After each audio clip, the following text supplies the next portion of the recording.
Hello, people that how's are doing? It's more sad news. I'm afraid it's not going to be any good news. I'm afraid.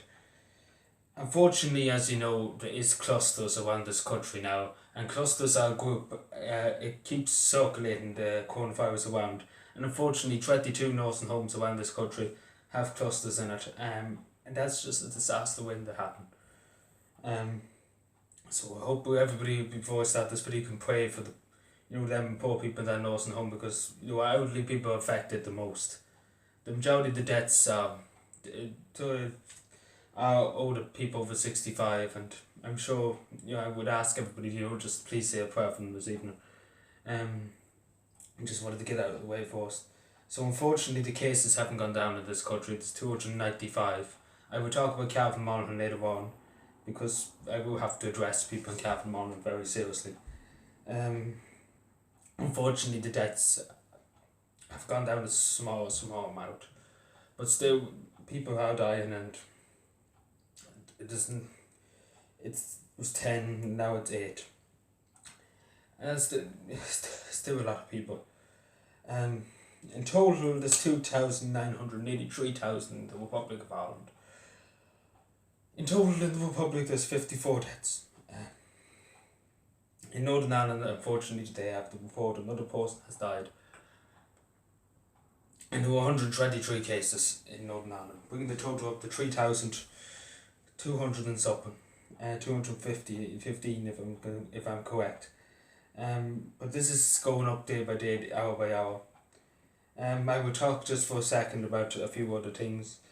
As you know, I don't have much time for OT, but my God, OT is suffering very badly for everything. A lot of people in OT have got the coronavirus, and obviously Ryan Tubridy is one of the people now, along with Claire Bowen got it. And it's I wouldn't wish them worse enemy. I don't like OT, I might just be honest, but it's a terrible thing to have, and we just offer them the best of health. And a fast recovery, obviously, because Claire Bowen does have children, and I'm more fearful for them. And as you know, as I said, about clusters, the HSE released a report. The majority of people who have died mostly now are over 65, and this is that's annoying. There is somebody under 40 that has died, and there's a healthcare worker that has died, and it's just it's just heartbreaking. Across the world, there's been 24,000 deaths, and that's a lot. That is a lot. It's nearly up to Cavan's population. The total population in Cavan, sorry about the alarm. Total population in Cavan, I forget even the population of Cavan, maybe how many? 92,900 something. Obviously 31,000 is a huge chunk of Cavan's population. Just putting in perspective, that's the population of Leitrim. 32,000 is another. It's actually over the population of Leitrim.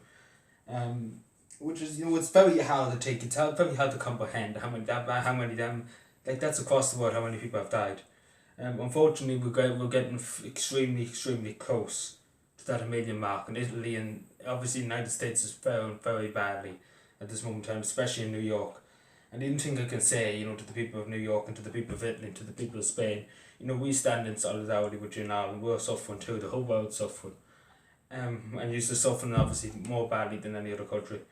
And we just the only thing we can do is we can pray with you, and we can offer a hand of friendship and understanding, and we can all pray together and hope that this evil virus will be gone and will not come back, hopefully, to this earth. But please God, will we find some kind of cure or something, because this is it's really just spiraling out of control, and if we don't nip it in the bud soon, unfortunately will be so many more deaths. And it's not. I'm just going to say this straight to people. It's not. It's only the beginning of this country, I'm afraid. And the government's efforts have helped, but there will be more deaths. I will have to be very stern when I say that. There will be more deaths. There will be more deaths in Cavan. There will be more deaths in Monaghan. I'm not going to lie to people. It is gone really to a point where if we don't bend it soon, it will spiral out of control. And we have to hope and we pray that You know, because it's just the number of people going into ICU. We don't have enough ICU beds, and the HSE is, you know, not going to be able to cope with more and more people coming in every day. Like, this is 295 added on to the cases. You know, it's nearly 3,000 in the Republic. We can't cope with another 1,000. There's 1,000 tomorrow. We can't cope. Simple as that. Say 1,000 give me ICU bed. We couldn't cope. Simple as that. I might as well say it straight. We can't cope with the lowest amount of ICU beds in the country. And ICU is emergency beds. And you know, this is what I said before. We should have been prepared. And the state has prepared. Has failed. And I really have to say it straight. We failed. We failed to protect our people. Some of our people. We should have seen how bad this was going to be. I knew it was going to hit Ireland, but I'd never foreseen how bad it would be. But anyway, I just ask everybody, you know, just to say a prayer this evening, or to, even when you're going to bed tonight, and, you know, pray for the sick, pray for the dying that are dying in the hospice, and pray for Spain, pray for the America, and pray for Italy, and pray for Ireland, and pray to God that, you know, the suffering will end, as I do every night. Through Christ the Lord, amen. Thank you.